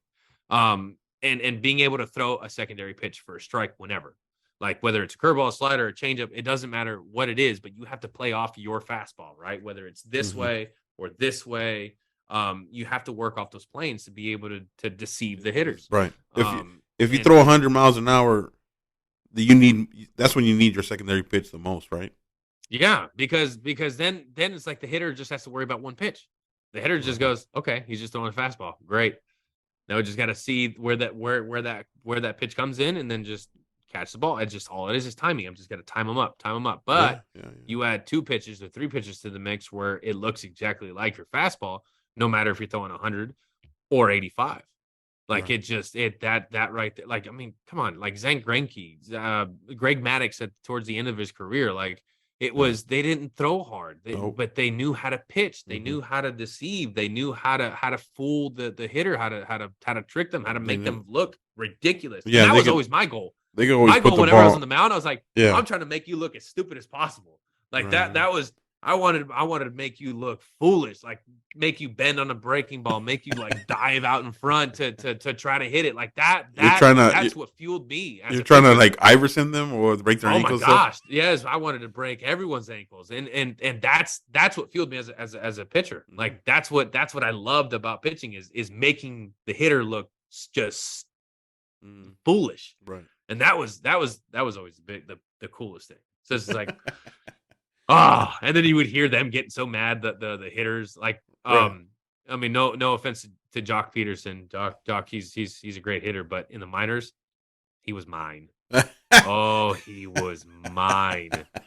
Every time I faced him, I knew exactly 2-seam in, slider away, 2-seam in, slider away, 2-seam in, curveball, slider away, and it was strikeout after strikeout after strikeout, and he would just get mad and start breaking his back. Did he have the same swing that he had? That he has now or no? That big swing where he would do that big leg kick and then he would go, but then I would throw something, he would just sweep out right in front, and that it would happen every single time, and then I'd mix a fastball high and he just, and then I'd then I started messing with it mentally to where I started pitching backwards. I go slider, fastball right down the middle, and he would. Man. See, when you start messing with people's emotions like that, man, that's it's fun though. Yeah, for you. Shit.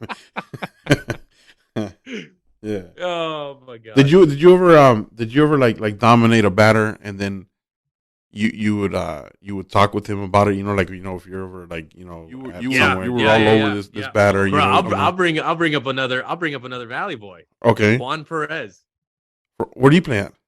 Juan Perez played at Cleveland, and then he played professionally, and now he has like a big career in Mexico. So he's playing in Mexico. Okay. But he made it up to AAA. Went to some big league spring trainings. So he was in the game. He's in the game still, Right. and he's a second baseman. He's Luis Perez's little brher. And Oh, okay. Yeah. Juanito. Right. And he was so Juan's a lefty hitter. Okay. I think the first time that I faced him, the first time that I actually faced him was in the fall league, in the Arizona Fall League. Okay.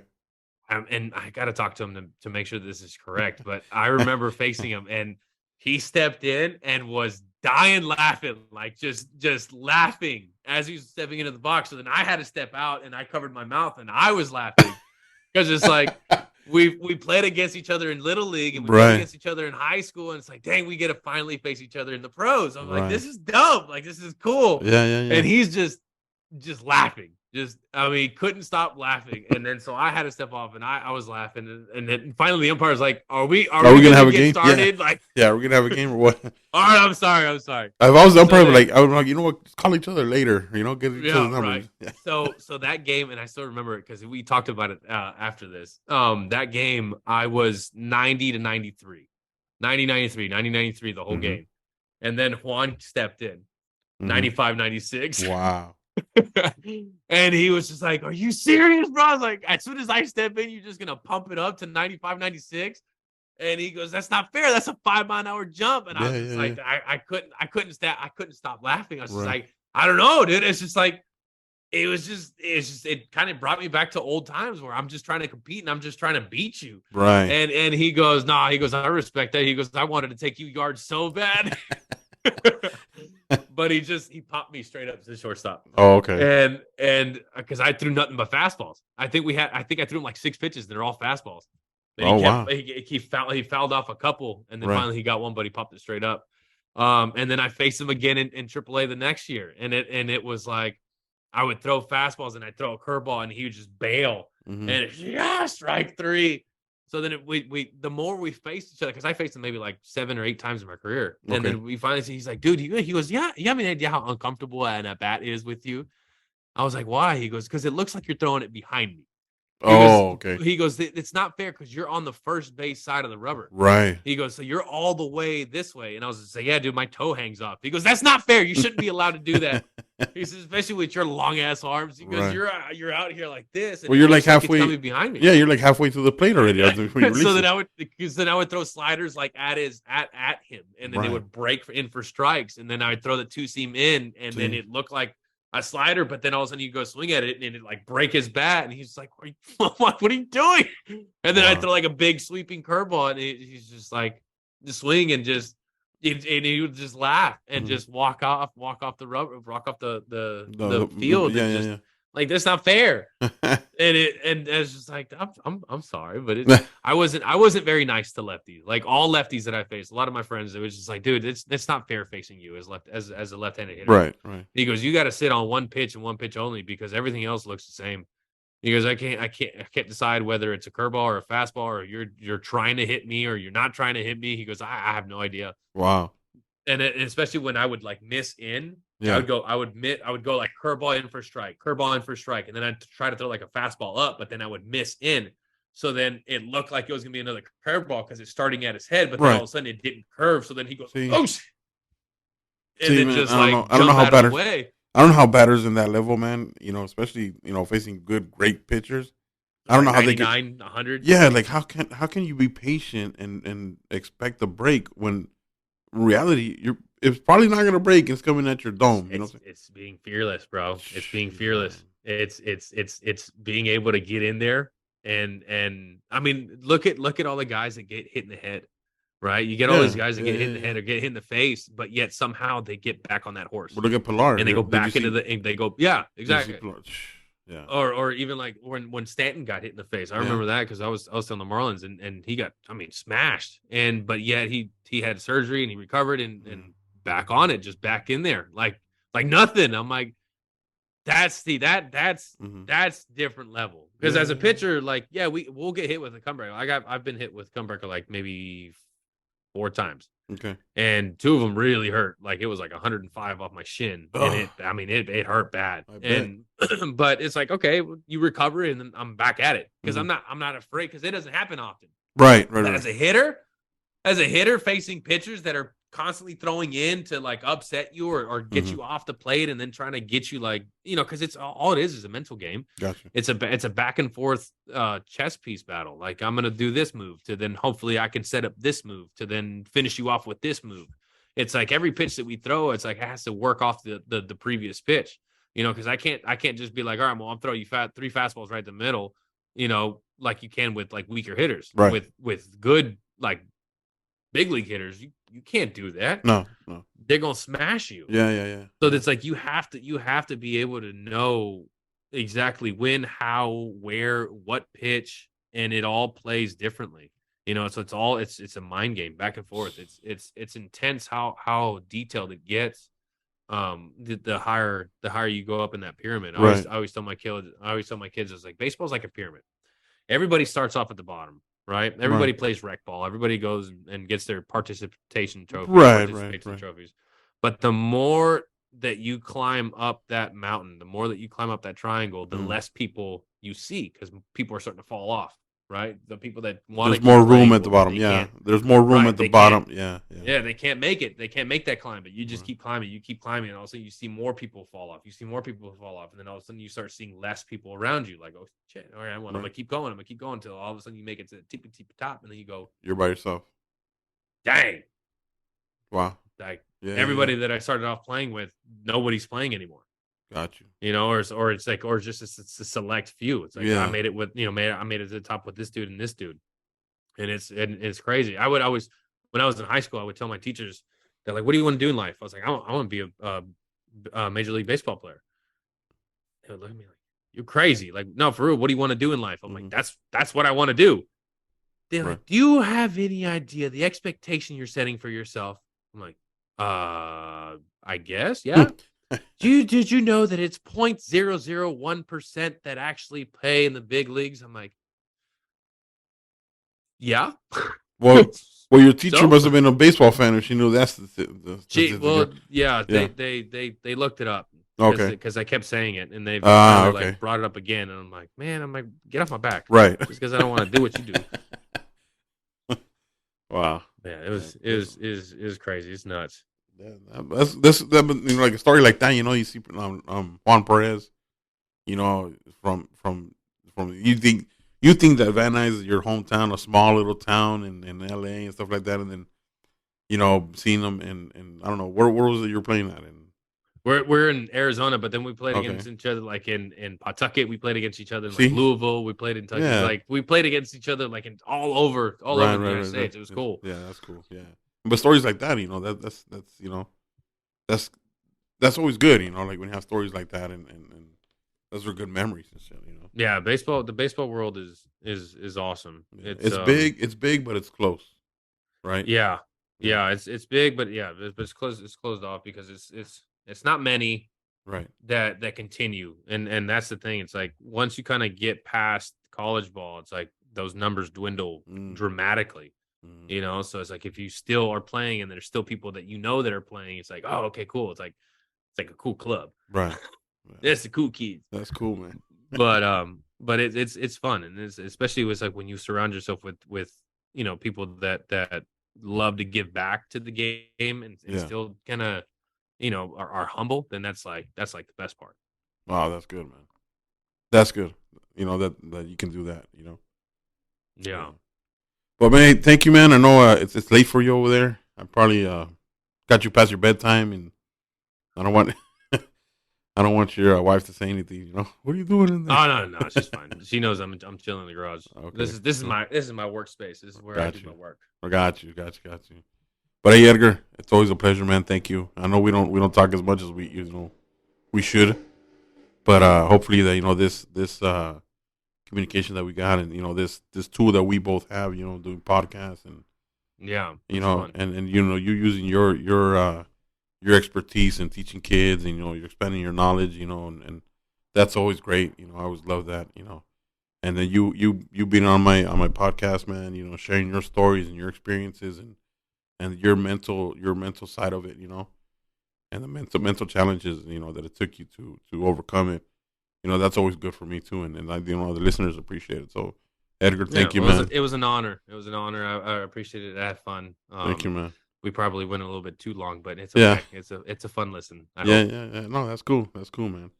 So Edgar, again, Blessed Baseball, right? Name of your company. Blessed Baseball at blessedbaseball.com. If you guys want to, just kind of catch up on me or just follow me, I got an Instagram at blessedbaseball or at blessed.baseball, Facebook and Instagram. Okay. I post a lot of stuff on Instagram more than I do on Facebook, but and then I have a website, blessedbaseball.com. I have podcasts on there. I have just kind of, if you want to get a hold of me, if you got questions, if y'all need like throwing programs, or if anybody needs some workouts or whatever, just reach out, ask me questions.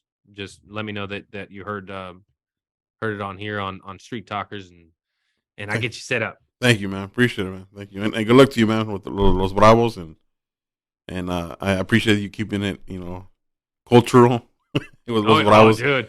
Man, at practice it's nothing but Spanish music, so they know they get a culture lesson. Culture shock. Yeah. Dude, it's awesome. But you're not playing narco corridos or anything like that, right? Or, no. No. There's no balazos in the speaker. Okay. No, sin rifles. Yeah. No, none of that. All right, cool. That's good, man. All right, Edgar, I'll let you go then, man. Thank you, man, for being on the podcast, and I would like to have you on again, in the future. Absolutely, man. Yeah, absolutely. Yeah. And this is fun. Yeah, it is fun. This is totally fun. Not just talking about the baseball side, but talking to you, family, and appreciate it, man. Thank you, man. Well, the conversation is genuine. You know what I'm saying? Yeah. It's not scripted, okay, people. No, yeah. But that's good, man. All right, so thank you, man. Take care of your family. Say hi to your family, man. Many blessings to you. Sir. Yes, say sir. Say hi to your mom and dad for me, man, and Kevin, and yes, sir. Everybody. So absolutely. Take care. And one more thing. Yes, sir. Blessed Baseball will have their own line of T-shirts. I have like 10 T-shirts now. I'm working on more. This is one of them. You hang it, I bang it. Oh wow, piñata. La piñata there, little donkey piñata. Yeah. Okay. So I got a couple more. There's a lot of good ones. Okay. So that's coming soon. Follow me. Just make sure you see my updates, because I will post it on my social, and I'll post it on my website as well. Tag me on it, and I'll repost it and everything. They're coming in. They're coming. I promise you, they're coming. Yeah. That's what I said about the hat too. The Street Talkers, they're coming in, guys. Don't worry about it. Yeah, it just takes a while. It takes money. Sometimes printers. Yeah. No. It takes money to do it, fellas. It does. Hint. It takes money to make money, though. Yeah. So if you support us, it takes money. Sponsors, please. Yeah, there you go. All right, Edgar. Thank you, man. Puppy. I'll talk to you later, man. Have a good night, man. Thanks. Yes, sir. Bye-bye. Good night.